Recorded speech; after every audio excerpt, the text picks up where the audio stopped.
கர்த்தருக்குள் பிரியமானவர்களே, நமது விண்ணப்பங்களை தேவனுக்கு தெரியப்படுத்தும் போது நம்மால் புரிந்து கொள்ள இயலாத அல்லது இனம் புரியாத சமாதானம் நம்மை ஆட்கொள்வதை அறியலாம். அதாவது நாம் எதிர்பார்த்ததற்கும் மேலான சமாதானம் நம்மை ஆட்கொள்ளும்.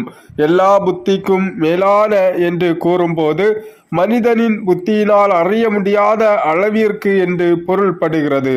உலகம் தருகிற சமாதானம் எவ்வளவு என்பதை அனைவரும் அறிவர். அந்த சமாதானத்தை அளக்கலாம். ஆனால் தேவன் தருகிற சமாதானமானது அப்படி அல்ல. உலகம் தருகிற சமாதானத்துக்கும் தேவன் தருகிற சமாதானத்துக்கும் அநேக வித்தியாசம் உண்டு. உலகம் தருகிற சமாதானமானது நொடி பொழுதில் மறையும். ஆனால் தேவன் தருகிற சமாதானமானது நித்திய காலமானதாகும்.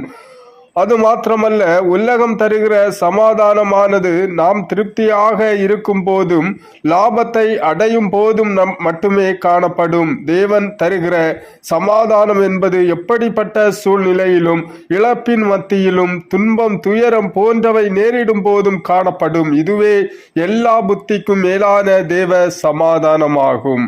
பகுதியில் நாம் பார்க்கின்ற பொழுது வேதம் சொல்லுகின்றது, உங்கள் இருதயங்களையும் உங்கள் சிந்தைகளையும் கிறிஸ்து இயேசுக்குள்ளாக காத்து கொள்ளும் என்று. தேவனுடைய பிள்ளைகளாகிய நாம் நமது ஜெபத்தை சோத்திரத்தோடு ஏறெடுக்கும் போது நமது விசுவாசத்தையும் நன்றியையும் காண்கிற தேவன் நமது சிந்தைக்கு எட்டாத சமாதானத்தினால் நம்மை நிரப்புவார். அவ்வாறு அவர் அருளுகிற சமாதானமானது நமது இருதயம் மற்றும் சிந்தையை கிறிஸ்து இயேசுக்குள்ளாக காத்து கொள்ளும். நாம் எவ்விதமான சூழ்நிலையிலும் எப்படிப்பட்ட பிரச்சனை அல்லது வியாதியின் மத்தியிலும் சமாதானத்துடன் இருக்கும்படி தேவனுடைய சமாதானமானது நம்மை ஆட்கொள்ளும். அப்பொழுது நம்மை கவலைக்குள்ளாக நடத்துகிற சகல சிந்தனைகளையும் நாம் மேற்கொண்டு அவைகளை சிறைப்படுத்துவோம்.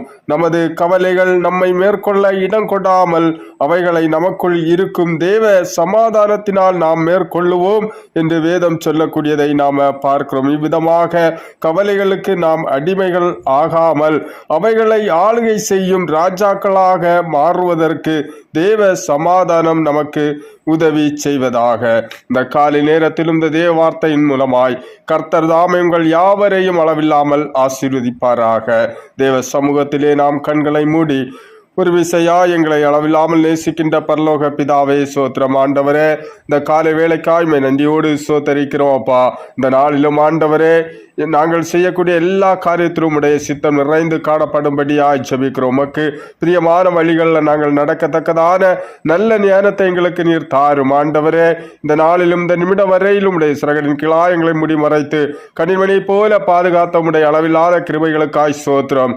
தொடர்ந்து ஆண்டவரே, ஒவ்வொரு நாளும் காலமும் எங்களை நீரே பொறுப்பெடுத்துக் கொள்ளும் அப்பா. எல்லா சூழ்நிலையிலும் ஒரு தேவ சமாதானம் எங்களை ஆளுகை செய்யும்படியாய் நாங்கள் ஜெபிக்கிறோம். கர்த்தர் தாமே பெரிதான காரியங்களை செய்யும். இந்த நேரத்திலும் எங்களை தாழ்த்துகிறோம். நீர்மைமைப்படும் இயேசுவின் நாமத்தில் பிதாவே, ஆமேன் ஆமேன். கர்த்தர் தாமே இந்த நாளிலும் உங்கள் யாவரையும் உங்கள் குடும்பத்தில் உள்ள ஒவ்வொருவரையும் அளவில்லாமல் ஆசீர்வதிப்பார். God bless you. God bless you.